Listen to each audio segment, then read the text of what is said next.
لیکن انہوں نے نظریے کی تطہیر جو کی ہے نا، اور اس کی وجہ سے ایک سارا معاملہ چلا ہے، اس کو دوبارہ سے آپ کا بھی بڑا اس میں کردار ہے۔ ہاں میں تو اب میدان عمل میں اترا ہوں نا، میں تو سمجھ لیں میں تو شیعہ علماء نے بڑی قربانی دی ہے اس میں، شیعہ سب نے دی ہے، سرکار شیعہ تو ہمیشہ قربانی ہی دیتے رہے ہیں، شیعہ ہمیشہ پیسے موڈ میں رہے، شیعہ کبھی بھی دہشت گردی کی طرف نہیں آئے۔ ہاں یہ بات ماننے والی ہے، لیکن یہ لوگ مجبور کر رہے ہیں ان کو، یہ مجبور کر رہے ہیں۔ لیکن میں آپ کو بتاؤں جتنی ان کی تربیت ہے نا، صدیوں کی پرسیکیوشن ہے، اور ان میں وہ جو سمع و طاعت کا نظام ہے نا مرجے والا،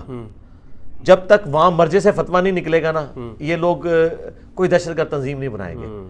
شیعہ کا مسئلہ یہ ہے کہ ان کو ڈیویٹ ہونے سے بچانا بڑا آسان ہے۔ ان کا ایک بڑا اسی طرح ہے جیسے عبد القادر جیلانی قبر سے نکل آئے نا تو بریلویوں کی کیا حالت ہوگی، یا امام حنیفہ قبر سے نکل آئے تو دیوبندیوں کی کیا حالت ہوگی اور بریلویوں کی، وہ کہیں گے اب تو ہمیں کسی کے فتوے کی ضرورت نہیں۔ شیعہ کے لیے یہ درجہ جو ہے نا وہ خامنائی صاحب کا اور سستانی صاحب کا، ظاہر ہے وہ زندہ امام کی تقلید کرتے ہیں نا، ادھر ایک فتویٰ نکلتا ہے ختم۔ ایک چھوٹا سا فتویٰ نکلا تھا کہ تمباکو کی فصل اگانا حرام ہے، تو لوگوں نے اپنی فصلوں کو آگ لگا دی تھی۔ جو آپ اربوں ڈالر خرچ کر کے ختم کرتے ہیں نا منشیات، وہاں ایک فتوے سے ختم ہو جاتی ہے۔ وہ تو کہتے ہیں کہ یہ سمجھ لیں ڈائریکٹ ڈیوائن فتویٰ آ گیا۔ لہٰذا شیعہ کے اندر چونکہ ان کی ایک اپروچ کہ ہم نے پیسیو ریزسٹنس کرنی ہے، قربانیاں دینی ہیں اور ہارڈ لائنر نہیں ہونا، اتحاد بین المسلمین، جتنی بھی باتیں آپ دیکھیں وہی کرتے ہیں۔ لوگ کہتے ہیں یہ ایکٹنگ کر رہے ہیں، نہیں سرکار یہ ان کے مزاج میں ہے یہ چیز۔ میں آپ کو بتاؤں طاہر جمیل صاحب سے میری فون پہ بات ہو رہی تو مجھے وہ کہتے ہیں یار دیکھو ایک میں نے مولا علی لفظ بولا ہے تو شیعہ میرے ہاتھ چوم رہے ہیں، اور ادھر ہمارے سنیوں کا حال دیکھو،